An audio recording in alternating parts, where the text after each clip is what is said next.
Allez, salut les amis, on se retrouve aujourd'hui pour une nouvelle vidéo. Moi, c'est Lamine. Dans cette nouvelle vidéo, je vais encore revenir sur la procédure pour venir étudier en Ukraine. Malheureusement, c'est une question qui m'est posée très souvent et je n'ai pas le temps de répondre individuellement aux étudiants. C'est pour cela que je préfère faire une vidéo pour que le maximum de personnes soient informées de la procédure. Donc avant de continuer cette vidéo, si vous n'êtes pas encore abonné à la chaîne, c'est le meilleur moment pour vous de cliquer sur le bouton s'abonner, activer la cloche pour recevoir une notification chaque fois qu'il y aura une nouvelle vidéo. Donc on revient sur la procédure complète pour venir étudier en Ukraine. La première des choses que vous devez faire lorsque vous avez décidé de venir en Ukraine, c'est de me contacter et de m'envoyer les documents nécessaires pour la demande d'admission. Alors pour la demande d'admission, j'aurai besoin de 2 ou de 3 documents en fonction des pays. Dans le cas de la Côte d'Ivoire, par exemple, j'aurai besoin de 2 documents, c'est-à-dire la collante du baccalauréat et la copie scannée du passeport. Dans le cas des autres pays, j'aurai besoin, en plus de ces 2 documents, j'aurai besoin également du relevé de notes. La Côte d'Ivoire, le baccalauréat et le relevé de notes sont dans un même document, c'est pour cela qu'il y a 2 documents. Les pays où le baccalauréat et le relevé de notes sont séparés, vous devez m'envoyer 3 documents, c'est-à-dire la copie scannée du baccalauréat, la copie scannée du passeport et la copie scannée du relevé de notes au baccalauréat. Ensuite, avant de m'envoyer ces documents, il faudra être sûr que vous avez effectivement les frais d'admission.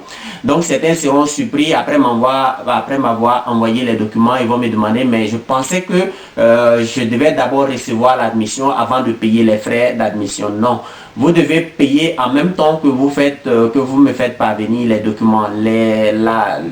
L'admission n'est pas gratuite, donc ne vous attendez pas à ce que j'investisse mon argent avant que vous ne puissiez me payer, c'est-à-dire après l'admission. La procédure, c'est vous envoyer les documents plus les frais et moi je fais votre admission, je vous envoie la copie originale de l'invitation. Donc une fois que j'ai reçu les documents plus le paiement des frais, c'est en ce moment que je vais entamer les démarches pour l'admission. Et cette démarche là dure 5 jours ouvrables. Généralement c'est 5 jours ou bien un peu moins, mais je préfère dire aux étudiants 5 jours ouvrables. Donc au bout de 5 jours ouvrables, vous êtes admis et l'université va délivrer ce qu'on appelle la lettre d'invitation. Et cette lettre d'invitation, je vais me charger de vous faire une photo ou bien de vous faire parvenir une copie scannée d'abord et ensuite de vous faire parvenir l'original. Alors le temps nécessaire pour l'expédition, c'est en général 5 jours ouvrables par DHL, par TNT ou bien par Aramex. Donc ce sont les trois compagnies que nous utilisons généralement pour expédier les invitations en fonction des différents pays. Donc voilà, une fois que vous avez reçu la copie originale ou bien vous avez reçu la copie originale de la lettre d'invitation, vous devez maintenant regrouper les documents nécessaires pour la demande du visa. Et si vous êtes intéressé par connaître la liste complète des documents, je vous mettrai le lien de mon site internet en description de cette vidéo et vous pourrez vous rendre sur le site internet. Alors vous allez voir une série de 9 ou de 10 documents, je ne me rappelle plus. Certains vont me demander, Lamine, si j'ai 8 documents et que je n'ai pas le 10e, ou bien si j'ai 7 documents, est-ce que je peux faire l'invitation, ou bien est-ce que je peux faire la demande de visa avec? Sachez que dans cette liste de documents, il n'y a pas de documents facultatifs. Vous avez une liste de 9 ou de 10 documents, je ne me souviens pas trop, et vous devez regrouper les 9 ou les 10 documents qui sont sur la liste. Ne me demandez pas, Lamine, voilà, je n'ai pas le 10e document, mais je n'ai pas le 9e document, est-ce que je peux faire est-ce que c'est obligatoire d'avoir tous les documents? Oui, effectivement, c'est obligatoire d'avoir tous les documents. Autrement, on ne les aurait pas mis dans cette liste. Donc, après avoir regroupé les documents qu'il faut pour la demande de visa, vous devez maintenant faire la demande de visa. Le droit de visa est de 65 $, soit 34 800 francs CFA. Et après cela, vous devez, une fois que vous avez payé le droit de visa à 34 800 francs CFA, vous devez également payer le droit d'agence. Vous savez, depuis les années 2018, la demande de visa ne se fait plus au consulat de l'Ukraine. Vous devez faire la demande de visa dans une structure qu'on appelle la VFS. Et cette structure-là va demander un droit d'agence qui est de 19 500 francs CFA.